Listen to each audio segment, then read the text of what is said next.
On today's show, the guys welcome secondary history teacher Erica Aguirre to talk about going from the classroom to administrative offices and then back to the classroom again. We've got some banter between the guys, all that and more up next on EduTechGuys.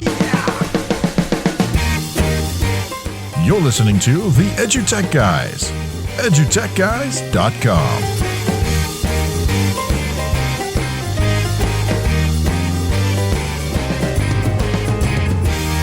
Hello and welcome to this episode of EduTechGuys. I'm David Henderson. Hey, I'm Jeff Madlock. Yeah, welcome to the show. Thank you guys so much for tuning in to us and listening. And don't forget, you can always go out to the web, www.edutechguys.com. Heck, just go to Google, type in EduTechGuys, and you're going to find us out there.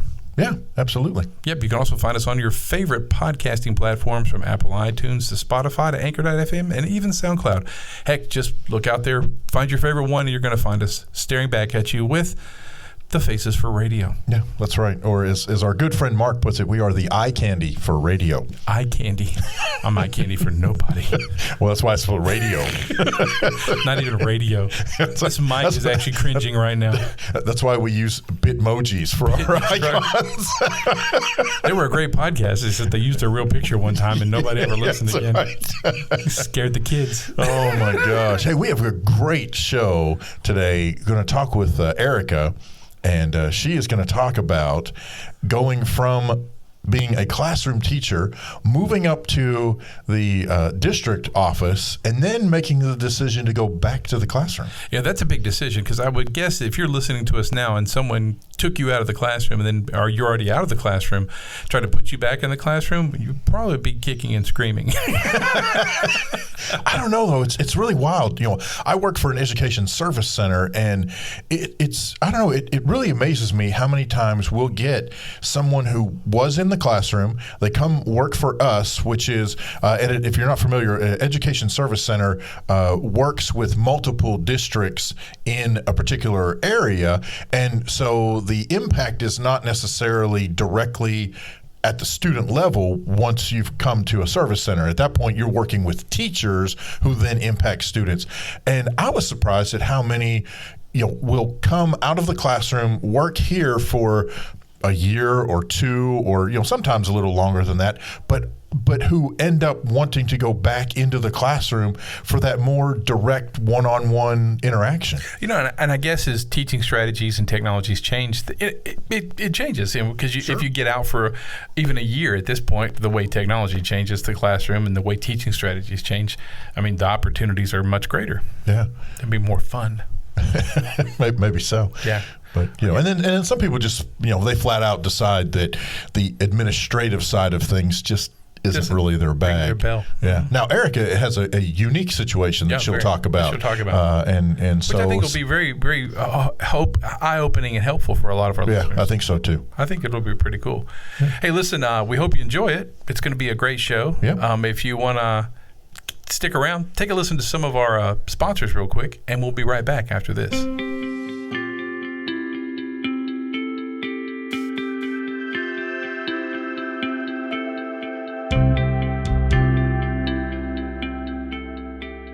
I've been in education for more than 20 years, and I've seen the challenges that some students have to face every day. I mean, whether it's going to school hungry or not being able to see the doctor when they're sick, all these challenges make it hard for kids to focus on learning. Thankfully, Concordia University in Portland is leading the way with their 3 to PhD program that helps to control students' fears, freeing them to pursue their highest dreams. They're revolutionizing education by creating a holistic model that provides groceries, healthcare, and even clothing to students right there on campus, helping them to thrive and helping our community to strengthen and grow. Yeah, Concordia's College of Education offers online and on-campus programs where students have the opportunity to learn about a more compassionate approach to education and to see how nurturing the whole student can lead to amazing things. Hey, to learn more about how you can help students conquer their monsters and achieve their highest dreams, visit cuportland.edu/let's conquer. #nurture, educate, grow. Hey, welcome back to the EduTech Guys. We have our next guest on the show. Yeah. We're really excited to have her here. We're going to let her introduce herself and tell us who she is and all that kind of good stuff. So here we go. Hi there, everyone. My name is Erica Aguirre. I work for ABC Unified in Southern California. I spent the past year as a teacher on special assignment at the district office. Prior to that, I was a history teacher for 12 years. And currently, I am in the process of going back to the classroom after only a year at the district. Okay, so cool. So that's a great topic. We've never had this topic on the show before, and we're glad you're on, because talking about transitioning from the classroom to a district office and then back again. And what people don't know is that happens a lot. Mm-hmm. That actually does happen quite a lot. So I guess my first question would be, so let's talk about your first experience in the classroom, those first 12 years in the classroom. How was it? Okay. What was it like? Was it great? And how did that help you decide to move from there to the district position? So my first 12 years, as in any profession, I would say there are ups and downs, but I loved the classroom. I really found my niche when I started using tech. I was the first classroom at my school to go one-to-one with iPads. And it just made the content so much more engaging for my students. I was a middle school teacher, so I taught medieval 7th grade. Medieval world history for 7th graders, and that is a very abstract and really boring topic for students. Sure. To be honest, they think it's, there was one time when I had asked them on the first day of school, so what do you think we're going to learn about? And one kid said, dragons. Yes. This was, like 10 years ago, before like Game of Thrones and anything like that. But I was like, okay, well, those are more like mythological creatures, so we're not exactly going to learn about dragons, but so, I could see the disappointment in his face when I said, no, not quite. That's right. And I also taught 8th grade U.S. history, which is early U.S. And again, not a great topic for 8th graders as well. So when tech was introduced to the school, it made it so much more engaging for the students and provided like really good avenues for them to be creative with the content. Cool. So before you continue that conversation, I'm going to stop you right there. What are some of the ways that you saw the students using the technology in those creative ways? Well, so first, of course, I had no idea what I was doing because I didn't have any training. So when the iPads were brought into the classroom, I used it more as a substitution tool. Mm-hmm. Instead of using the textbook, we would have some articles to look up. And instead of a worksheet, they would be working on, something I put online for them to do. Then I started, researching different ways to use this iPad. And so I found these different apps, and a lot of them were free. One of them in particular, it was the Read Write app. Mm-hmm. And it provided a lot of different things for the students to do. Like, instead of a traditional Venn diagram, they could do that on the Read Write app. Mm-hmm. But what I liked about it was they had one for trading cards. Oh, yeah. And so that was actually a project I had my students do in class anyways. So a lot of them, when I got them back, they didn't quite have a great caliber to them. They weren't great quality. Some of them went above and beyond. I remember one student, Magic cards. Oh, yeah. Magic from Magic the Gathering. Yep, and so that was like, again, maybe like 7 years ago. Uh-huh. Yeah. And so, that student totally was into it. But with the Read Write app, not every student had to be that creative. Not every student had to think outside the box like that. Sure. So students were able to kind of grasp the idea of trading cards. And a lot of them didn't collect trading cards or they didn't know what trading cards were. So I actually had to buy a pack of baseball cards, which were also really difficult to find. So I was like, where am I going to get these I'm like, oh yeah, baseball cards. Nobody I knew had them. Nobody collected them for some reason. And then I brought a pack of baseball cards in, and a lot of the boys seemed to be more interested in the baseball cards. So they kind of got it. And then, and then somebody mentioned, kind of like Pokemon cards or Yu-Gi-Oh cards. I was like, yes. Right. Yeah. Yeah. That's right. Yes, just like that. So, so students who didn't have the prior knowledge to like what exactly a trading card was, they were able to create the project using the iPad. Yeah. So I have a question. So using the iPads first as a substitution, device don't you think that's a good gateway though? But the educator has to have the understanding that you have to move forward. That's a great way to get the kids used to using it, but maybe that's just a stepping stone, just a gateway. Definitely. Cool. Okay, so now let's talk about... Whoa. Oh, go ahead. I was just going to say, okay, so now, sorry that I made you bird walk down that path. So continue your thought on in the process of moving from the classroom to the district position. That's where I was going.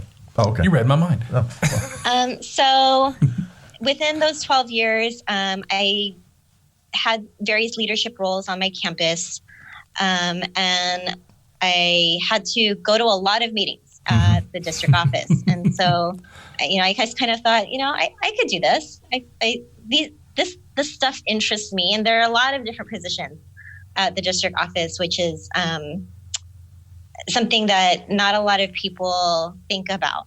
So they think like, okay, a teacher going from the classroom to the district office and just teaching teachers, but not necessarily. So my position was kind of different, which I'll move forward with that a little bit later. But so in the 12 years I was in the classroom with the leadership roles, having a lot of meetings at the district office, I thought that it was something that I wanted to pursue.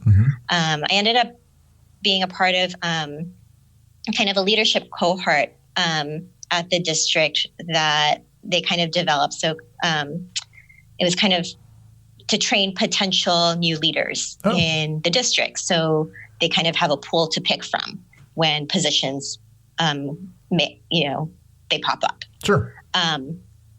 So I got into that cohort and I learned a lot about my particular district and a lot about different positions. And that's when I decided, I think I do want to pursue going to the district office and becoming a teacher on special assignment. So I have a question then. So you became an administrator. So what was some of the first things you noticed as an administrator that you never actually realized as a classroom teacher? Yeah. That people at the district office don't have a lot of as much freedom as it's perceived. Wow. So in your classroom, you're basically in charge. You're in charge of your 35 students or 28 or whatever you have, and you dictate your calendar. You know that you're going to have a test on Thursday. You know that you're going to have a project due on Monday. You know that you're going to create a lesson and they're going to play Kahoot. You know exactly what your calendar is going to be like. And if you need to move things, then you move them. At the district office, your calendar is no longer your own. Oh, yeah. So you set up a meeting and you think you're good to go, but somebody needs to reschedule for the 5th time. Yes. So along that same line, what did you realize that as an administrator you could do? That what power did you gain? I learned a lot about just how schools work in general. So I worked in the state and federal programs department, and I was sent to a lot of meetings at the county office where at first everything just went over my head. And I was like, holy crap, what am I doing here? I have no idea what they're talking about. There's a law for what? Yeah. I just learned how schools work in general, and that was so eye-opening. Already, I kind of had an idea, and I've worked with, I want to say, 4 principals in my career, and it's been the same in terms of that type of knowledge given to the teachers, where it's like they give us these, not demands, but these requests that the district has.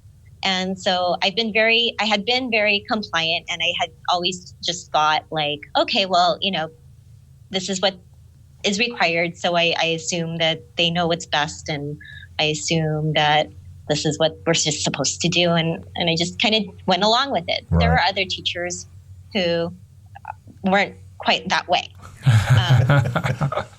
And so, working at the district, it was so eye-opening, understanding how everything kind of just meshes together and plays off of each other, and how all of these laws and regulations work, and why we do the things we have to do within a school district. It seems to me that is an opportunity, for lack of a better word, for some professional development on its own. I mean, no, it's not necessarily going to be, glamorous and, yeehaw, lots of fun, but to be able to bring in the teachers and say, in some cases, this is why we do what we do. We're not just up here at the district office saying, thou shalt, because we feel like it. There are reasons why we ask you to do the things we ask you, because we're being asked to do things from, those above us, et cetera. I think that'd be a cool PD. I mean, just because I think it would give teachers the opportunity to have some buy-in and to understand some of the procedures and processes, or at least the kind of the why we're doing these. Right. And, as a teacher in the classroom, your why is always, it's for the kid. It's for the students, right? But beyond that, there are all these other whys that aren't, as like you say, glamorous or as fun, or you think, well, does that really have to do with the students? Right, right. But when you're immersed in all of that, and find out about these laws and regulations and the grants and their requirements, it's like, oh, okay, I get it now. Yes. So any big aha, wow, yay moments that happened when you were an administrator that, you look back on and helped to change the way you act as an educator? Well, I think just, again, learning about how a school district works, and the whys behind everything. So my previous school was Title I school, and I honestly didn't know what that meant, except that 50% or more were on free reduced lunch. Right. Yeah. We had intervention programs that were funded through Title I, and I actually was in charge of them. And I said, okay, well, this is Title I, and this is what we do, and let's go. But having to, working with state and federal programs, Title I being one of them, it was like, oh, wow, there's so much more into Title I than I had originally thought, or that I worked with. Right. And had I known that as a teacher working in a Title I school, and had I known that as the Title I lead at my school, I think I could have bettered the program at the school if I had known all of these things. Right. So just that knowledge, like you said, it would be a great PD just for the teachers to understand all of these things, all of these little details that, we weren't really privy to, and that we were just kind of expected to do. Yeah. So I think bringing that back into the classroom, when I go back, it will be super valuable. And understanding basically what my students' rights are. Yeah. And, what they should have. Yeah. So let's talk about that. So transitioning back to the classroom. So what made you decide to go back to the classroom, and how is it going to be different for you now? So, change is hard. And so in the fall, I had, question. It was just so overwhelming, and learning everything, especially with the state and federal programs department, that I questioned if I made the right decision. And I think I did at the time. And I was finally getting my footing when basically tragedy struck. My mom got into hospice in the fall for Alzheimer's. And then my family and we had to decide, well, what's going to happen to Dad, because they had moved out of state, from away from all friends and all family. Oh gosh. And so the plan was that my dad would move back to California. Okay. So in thinking about that, I had to decide, well, how is this going to work? Who's going to help dad? Who's going to be there for him? Sure. And, I have 2 other siblings, so it's not I don't want to call it work, but the duties are divided among the 3 of us. And then mom passed away in February. Oh, we're sorry. So sorry. So after that, we had this mad rush to move our dad back to California as soon as possible because we just didn't want him alone. Sure. And literally, I had about a week to decide if I wanted to stay as a teacher on special assignment or if I wanted to go back to the classroom. And so I thought what would have been best, or what is best, is to go back to the classroom to allow myself that freedom. And again, when you're at the district, your calendar is not yours. Right. There are times when you are required to stay after. After working hours, and the deadlines aren't yours either. They belong to the state. So, right. Yes. when you got to meet a deadline, you have to meet a deadline. Exactly. Yeah. So with all of that in mind, I decided I think the scheduling just worked out better, and I would get to see my dad more. Sure. Yeah. And a lot of teachers don't ever think about that. As we transition through our careers, what's going to happen, what else, and spending time with our family and making sure we're there to get that handled. Also, that's a rough decision. Yeah, and that's one of those things that you generally you don't think about. You don't necessarily. I mean, you may plan for those kinds of things, but by the same token, as you're heading down a particular career path. Then all of a sudden, something like this happens, and you have to weigh all those pros and cons, and ultimately decide what is best for you and your family, and then you make that route, you take that decision, and go forward from there. Having been at the district level and seeing that side of things, in terms of your coworkers and your colleagues.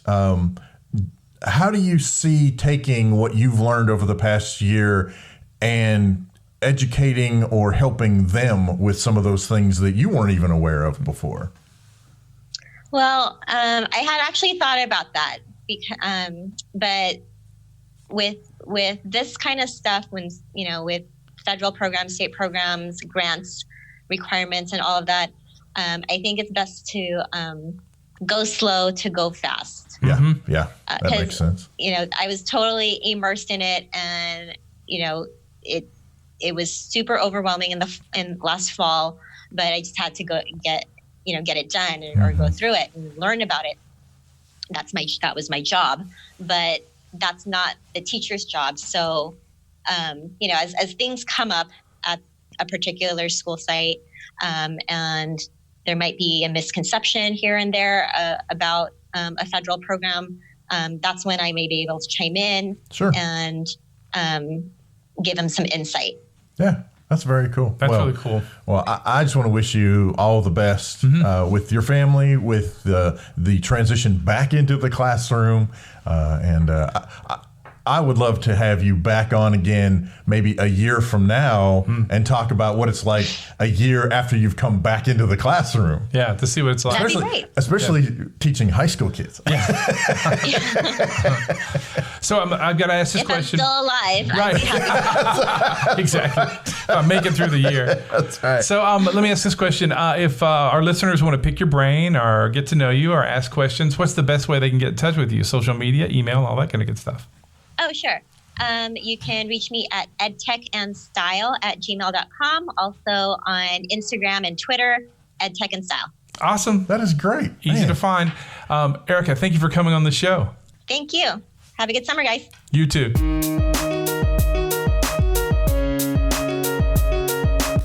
Hi, I'm April Jackson, and this is your East Update. This week, we hear from 2018 Miss Arkansas Claudia Raffo, an East alum from Nettleton High School.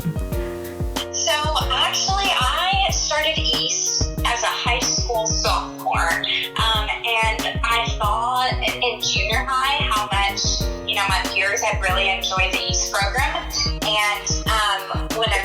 sophomore, I decided to give it a try. And within the first few days, I fell in love with kind of the aspect of East where you can kind of do your own thing, I guess you could say. It's so versatile. If you're interested in something, you can pursue it. But it doesn't have to be the same thing that the person you're next to is working on.